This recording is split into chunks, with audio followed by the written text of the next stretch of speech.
The merchant ship Star Trader wasn't supposed to land on Earth. Captain Red stared at the flashing morning lights on his control panel as the ship's engines sputtered and whined. The unexpected solar flare had fried their main power core, leaving them with no choice but to land on the blue planet below for repairs. "How long until we lose power?" Captain Red asked his engineer. "Blue. 20 minutes, maybe less," Blue replied, his gray skin turning a shade paler. "We need to land now." They picked a remote area, a forest clearing in what humans called Montana. It was night, and their sensors showed no human settlements nearby. The ship's cloaking system would hide them from Earth's primitive radar systems. As the ship settled onto the grass, Captain Red checked their atmospheric readings. Nitrogen, oxygen, carbon dioxide. Standard Class M planet mix. Atmosphere is safe for us to breathe. He adjusted his translator implant and grabbed his repair kit. "Let's make this quick." When the airlock opened, everything changed. The first breath of Earth's air hit Captain Red like a wave of pure joy. Colors seemed brighter, sounds clearer, and every sensation felt heightened. He stumbled, catching himself against the ship's hull. "Captain." Blue stepped out behind him and immediately froze. Oh my stars. One by one, the 5 crew members exited the ship. Each of them experienced the same thing. An overwhelming sense of euphoria, unlike anything they'd felt before. Their species didn't have alcohol or recreational drugs. Their biology didn't work that way. But this was something entirely new. We should fix the ship." Green, the security officer, said dreamily. But nobody moved. They stood there, breathing deeply, watching the stars twinkle above them with newfound intensity. Hours passed. The repair work that should have taken 30 minutes stretched into the night. Every few minutes, someone would stop working just to take deep breaths of the crisp mountain air. "It must be something in the atmosphere." White, the ship's medical officer, said while scanning the air with her medical device. "The mix is similar to other planets, but something's different. Something our sensors aren't detecting." As dawn approached, they reluctantly finished their repairs. The ship was ready to leave, but none of them wanted to go. "We could stay another day," Yellow, the navigator, suggested. 2. To make sure the repairs hold. Captain Red knew they should leave. Earth was a protected planet, not yet ready for galactic contact. Landing here was already against regulations, but as he breathed in another lungful of the intoxicating air, his usual caution faded away. "One more day," he agreed, to check the repairs. One day turned into 3. They kept finding excuses to stay. Checking systems, calibrating sensors, running unnecessary tests. They only went inside the ship to sleep, preferring to spend their time in the clearing, breathing the addictive atmosphere. On the 4th morning, as they watched the sunrise with enhanced wonder, White made a discovery. "Look at these readings," she said, holding up her medical scanner. "Our brain chemistry has changed. This air, it's affecting us at a cellular level. Nothing dangerous, but it feels amazing," Blue finished. Captain Red knew they couldn't stay any longer. Someone would notice their extended presence eventually. With great reluctance, he gave the order to leave. As they lifted off, Yellow worked quickly at his console, filling several storage containers with Earth's atmosphere. For analysis, he claimed, though everyone knew better. Breaking through Earth's atmosphere, the crew already felt the difference. The filtered ship's air felt flat, lifeless. "The Merchant Guild needs to know about this," Green said, still slightly dazed. "Think of the trading possibilities." Captain Red nodded slowly, already planning their next emergency landing. "This stays between us for now," he said. "We'll need to research it more. Multiple trips, to be thorough." As Earth shrank behind them, none of them realized they had just discovered the most valuable substance in the galaxy, or that their discovery would soon change both their world and humanity's forever. Tom Walker had worked at the National Weather Service for 15 years, but he'd never seen readings like these. He adjusted his glasses and stared at his computer screen, watching strange patterns appear in the atmospheric pressure data. "Hey, Bill," he called to his colleague. "Come look at this." The pressure changes were small but consistent, perfect circles of slightly lower pressure appearing randomly across Montana, then Colorado, then Arizona. They would last for a few days, then vanish, only to appear somewhere else. "Could be equipment malfunction," Bill suggested, but Tom wasn't convinced. Meanwhile, in a dingy bar at the edge of the galaxy, Captain Red sat in a dark corner, listening to his crew. They'd had a successful month of trading, but the Earth air they'd collected was running low. The crew had grown irritable, snapping at each other over small things. "We need to go back," Yellow said, his skin looking pale and sickly. "The effects, they're wearing off." Captain Red knew the risks. 3 more ships from their home planet had already asked him for Earth's coordinates. He'd refused to share them, claiming exclusive trading rights, but rumors were spreading. Back on Earth, Tom Walker was presenting his findings to his supervisors. "The patterns are expanding," he explained, pointing to his charts. "Whatever this is, it's happening more frequently." His supervisor frowned. "Weather balloons, maybe. Military testing." "The military denies any involvement," Tom replied. "And these patterns, they're too precise for weather balloons." In space, word of Earth's special atmosphere had reached the criminal underworld. In a luxury space station orbiting a distant moon, a crime boss named Gray listened intently as Captain Red's former crew member, Green, tried to sell the information. "It's better than any drug," Green explained, his hands shaking slightly. He'd quit his job, desperate to find a way back to Earth. "The feeling, it's impossible to describe. And the market potential is unlimited." Gray's eyes narrowed. "And you can provide coordinates." Green nodded eagerly, not caring that he was betraying his former captain. His need for Earth's air had overcome his loyalty. Within weeks, more ships began appearing in Earth's orbit. They were careful at first, collecting small amounts of atmosphere from high altitudes. But as demand grew, they became bolder. Tom Walker's atmospheric pressure maps now showed dozens of anomalies. News stations began reporting unusual weather patterns. Social media filled with videos of strange lights in the sky, quickly dismissed as hoaxes or drones. In his office late one night, Tom received an unexpected visitor. A woman in a black suit introduced herself as Agent Kate Miller. "Mr. Walker," she said, placing a folder on his desk, "we need to talk about your atmospheric pressure findings."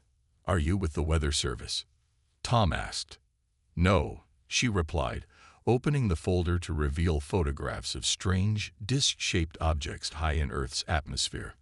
"I'm with a different department, one that's very interested in these anomalies you've discovered." As they talked, neither of them noticed the small ship landing in the mountains nearby. Inside, Gray's scout team took their first breath of Earth's air. Their eyes widened, their bodies trembled with pleasure. The scout leader activated his communication device. "Boss," he said, his voice shaking with excitement. "Everything Green said, it's all true. This is going to be worth billions." In his weather office, Tom pointed to his latest readings. "The anomalies are getting larger," he told Agent Miller. "Whatever this is, it's growing. Fast." Agent Miller nodded grimly. "Mr. Walker, what I'm about to tell you is classified. We believe Earth is under silent invasion, and you've been tracking their movements all along." Outside, in the cool night air, more ships were entering Earth's atmosphere, their crews eager for their first taste of the most addictive substance in the galaxy. Agent Miller stood at the window of her office, watching the sunset. Something about the sky's color seemed off, just slightly paler than it should be. On her desk, Tom Walker's latest atmospheric readings showed alarming changes. "The air is literally disappearing," Tom explained, pointing to his charts. "Slowly, but it's happening. Look at these high-altitude pressure readings."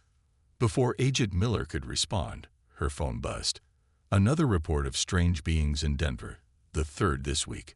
Witnesses described tall, oddly colored figures walking the streets at night, wearing what looked like gas masks connected to tanks on their backs. "They're getting bolder," she muttered. Across the city, in an abandoned warehouse, Gray's operation was in full swing. Huge tanks lined the walls, each filled with Earth's atmosphere. Alien workers in protective suits carefully compressed the air into small portable containers, each worth a fortune on the galactic black market. "Another shipment ready," one worker reported. "The buyers are getting desperate. They're offering double the usual price." Gray nodded, watching through the warehouse's dirty windows as more ships landed quietly in the desert beyond. His operation had grown from a few small ships to a full-scale smuggling ring in just weeks. In his weather office, Tom noticed something new in his data. "The pressure changes. They're not random anymore," he told Agent Miller over the phone. "They're following a pattern, moving from less populated areas towards cities. They're setting up distribution points," Agent Miller realized. "Just like a drug cartel." She wasn't wrong. In the back alleys of major cities around the world, a new type of club was appearing. Hidden behind unmarked doors, aliens gathered to breathe unfiltered Earth air. They called them oxygen dens, though oxygen wasn't what they were really after. One such den in Los Angeles had a special visitor that night. Captain Red, now looking worn and desperate, sat in a corner with an Earth air tank. He barely recognized himself anymore. The proud merchant captain had become just another addict. "It's not the same," he whispered to himself, breathing from the tank. Stored air never felt as good as breathing it fresh, straight from Earth's atmosphere. But it was all he could get now. Gray's people controlled most of the collection operations. Back at her office, Agent Miller received an urgent call. The security guard at a chemical research facility had caught something on camera. A group of figures in strange suits, stealing not money or equipment, but air samples from the lab's atmospheric testing chambers. "Send me the footage," she told the guard. When the video arrived, she immediately called Tom. "I need you to look at something," she said. "These beings, they're collecting air from specific locations, places where certain types of bacteria thrive in the atmosphere." Tom studied the footage. "That's it," he exclaimed. "The bacteria.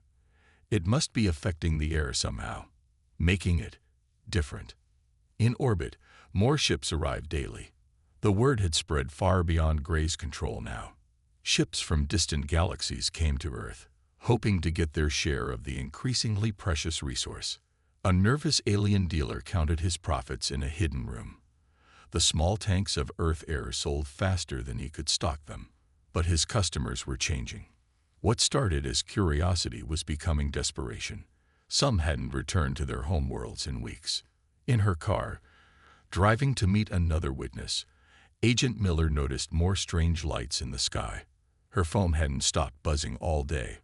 Reports were coming in from every major city now. "How do we stop this?" Tom asked when she called him. "They're not just taking our air anymore. They're setting up permanent operations, underground networks, distribution systems." Agent Miller watched as another strange light moved across the sky. "We need help," she said finally. "Someone who knows what we're really dealing with." She had an idea. The security footage had shown one of the aliens dropping something, what looked like a piece of advanced technology. If they could study it, understand it. "Meet me at the lab," she told Tom. "I think I know how we can get ahead of this." Above them, more ships entered Earth's atmosphere, their crews unaware that humans were finally beginning to understand the true nature of their world's most valuable resource. The first major storm hit Miami without warning. Dark clouds formed in minutes. Winds reached hurricane speeds in under an hour. Tom Walker stared at his computer screen in horror as similar weather patterns began forming across the globe. "The atmospheric balance is breaking down," he explained to Agent Miller over video call. "They're taking too much, too fast. The air pressure differences are creating superstorms." In her office in Washington, Agent Miller watched multiple screens showing news feeds from around the world. Beijing was experiencing freak snowstorms. Dubai was covered in thick, unusual fog. The Amazon rainforest reported strange weather patterns that were killing plant life. Her phone rang. It was the UN Security Council. "We need you here. Now." Meanwhile, in his massive hidden facility, Gray was losing control. Hundreds of alien ships now operated independently, harvesting Earth's atmosphere without any coordination. His carefully planned operation had turned into a free-for-all. "We need to stop them," his lieutenant said. "At this rate, they'll destroy the very thing we're trying to sell." Gray knew it was true. The refined Earth air in his storage tanks was already showing changes in quality. The newest samples didn't give the same euphoric effect as the earlier ones. Something was going wrong. At a secret government lab, Dr. James Cooper had been studying the alien device Agent Miller recovered. He hadn't slept in 3 days, but his eyes were wide with excitement as he called her. "You need to see this," he said. "The device. It's not just for breathing. It's analyzing the air's bacterial content." Tom arrived at the lab just as Dr. Cooper was explaining his discovery. "The aliens aren't actually addicted to our air," Cooper said. "They're addicted to what's in it, specific bacteria that interact with their biology." "Can we use this?" Agent Miller asked. Before Cooper could answer, the building shook. Outside, another superstorm was forming. The weather had become increasingly unstable as more and more ships harvested the atmosphere. In New York, the UN Security Council meeting was interrupted by emergency alerts. The storms were getting worse. Crops were failing globally. The world's weather systems were collapsing. "If we don't stop this soon," Tom explained to the council via video, "Earth's atmosphere will become unbreathable for humans and aliens alike." The council chamber erupted in chaos. Representatives argued about military responses, about trying to shoot down the alien ships. But Agent Miller knew that wouldn't work. There were too many of them now. Back in his facility, Gray received an urgent message. His scientists had analyzed the latest air samples. The bacteria levels were dropping dramatically. Soon, there would be nothing left to harvest. "We didn't just find a drug," he realized. "We found a finite resource, and we're killing it." In Dr. Cooper's lab, the solution finally came together. "The bacteria," he explained, pointing to his microscope. "They need a specific balance of gases to survive. By harvesting the atmosphere so aggressively, they're destroying the bacteria's habitat." Tom looked at the weather maps, then at Cooper's bacterial analysis. "That's why the newest samples don't work as well," he said. "The aliens aren't just taking our air, they're killing the very thing they want." Agent Miller's phone buzzed again. More storms, more disasters, more panic. But now they had something they didn't have before: understanding. "Get me a secure line to the UN," she told her assistant, "and contact every major news organization. It's time to go public." As she prepared to reveal the truth to the world, a massive ship appeared in orbit, larger than any they'd seen before. On her desk, a message appeared on a strange device, written in perfect English. "We are the Galactic Council. We need to talk." Tom, Agent Miller, and Dr. Cooper shared a look. This was either the end of everything, or their chance to save both their world and the aliens who had become addicted to it. Outside, the storms raged on, a visible reminder that time was running out for everyone. The Galactic Council's ship hung above New York like a silver cloud. In Dr. Cooper's lab, Agent Miller watched as 3 tall figures materialized. The first official alien delegation to Earth. "We apologize for this crisis," the lead council member said through a translator. "We only learned of the situation yesterday." Tom Walker stood next to his weather monitors, still showing dangerous storms across the globe. But his attention was on Dr. Cooper, who was practically bouncing with excitement as he prepared to share his discovery. "Show them," Agent Miller said. Dr. Cooper activated his microscope's display screen. "This is what everyone's really after," he said, pointing to tiny organisms floating in the air sample. These bacteria create a unique chemical reaction when they interact with alien biology. But they're dying. The council members leaned forward, their eyes widening behind their protective suits. On the screen, the bacteria moved in strange patterns, glowing slightly. We call them atmospheric maintenance bacteria, or AMB, Cooper continued. They're essential for Earth's ecosystem. They help maintain our atmospheric balance. But they also produce a compound that acts like a perfect drug for your species. In orbit, the harvesting ships had stopped, ordered to halt by the Council. Gray, now in custody on the Council ship, watched through a window as his empire crumbled. The bacteria need specific conditions to survive, Tom explained, pulling up his atmospheric data. Temperature, pressure, gas mixture, everything has to be perfect. By harvesting our air so aggressively, the ships were killing these bacteria. One of the council members spoke. This explains why the effects were becoming weaker. We were destroying the source. Dr. Cooper nodded, then smiled. But here's the good news. We can grow them. He led everyone to another room. Inside was a sealed chamber, about the size of a small car. Monitors showed atmospheric conditions identical to Earth's natural state. It took us 3 days to figure it out, Cooper said proudly. These bacteria can be cultivated in controlled environments. We can produce the compound without damaging Earth's atmosphere. Agent Miller watched the aliens' reactions carefully. Their body language showed clear interest, maybe even relief. But there's a catch, she said. We'll need help fixing our atmosphere first. The damage from the harvesting is severe. On his weather screens, Tom pulled up the latest data. The storms were getting worse, but the pattern suggested they could be reversed if they acted quickly. The lead council member turned to Agent Miller. You understand what you have here. This discovery, it's worth more than most populated planets. We know, she replied. That's why we're suggesting a deal. Dr. Cooper pressed a button, and the chamber began extracting the bacterial compound into a small container. We can produce this safely and sustainably. No more dangerous harvesting. No more atmospheric damage. In exchange, Agent Miller continued, we want 3 things. First, immediate help in stabilizing our atmosphere. Second, full membership in the galactic community. We've obviously been noticed already. And third, fair payment for what we produce. The council members spoke among themselves in their own language. Above them, the storms continued to rage. Earth's weather systems were still in chaos, but for the first time, there was hope. Finally, the lead council member stepped forward. Your terms are acceptable. We can begin atmospheric stabilization immediately.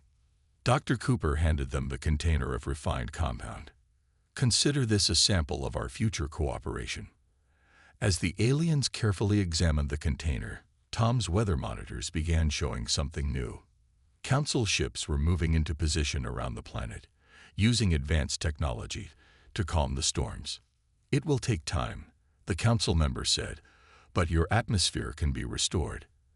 And these bacteria, you can really grow them. Dr. Cooper smiled. We can do better than that. We're already developing ways to improve the production process, make it more efficient, more sustainable. Agent Miller looked out the window at the clearing sky. Sometimes, she thought, the worst disasters led to the best opportunities. Welcome to the galactic community, the council member said, extending a hand in what was clearly a studied human gesture. Earth's darkest moment had become its stepping stone to the stars. The United Nations General Assembly Hall had never been so full. Representatives from every nation sat alongside delegates from 30 different alien species. The air was tense. This was humanity's first time hosting a galactic diplomatic event. Agent Miller stood at the podium, trying to look confident. Tom Walker and Dr. Cooper sat behind her, surrounded by their research data. On the main screen, images showed the devastation caused by the atmospheric harvesting. Earth's atmosphere isn't just air, Agent Miller began. It's a living system, one that we now know is unique in the galaxy. The alien delegates stirred uncomfortably. Many of them represented worlds whose ships had been involved in the illegal harvesting. But we're not here to assign blame, she continued. We're here to present a solution. Dr. Cooper stepped forward, triggering a holographic display. It showed the bacterial cultivation chambers his team had developed. These chambers can produce the compound you seek without damaging our planet, he explained. We've already successfully grown 3 generations of the bacteria. In the audience, Captain Red sat with the Galactic Council members. He looked healthier now, after receiving treatment for his addiction. The Council had made him their advisor on the crisis. The withdrawal symptoms are manageable, he told the assembly. With proper medical care, all affected individuals can recover.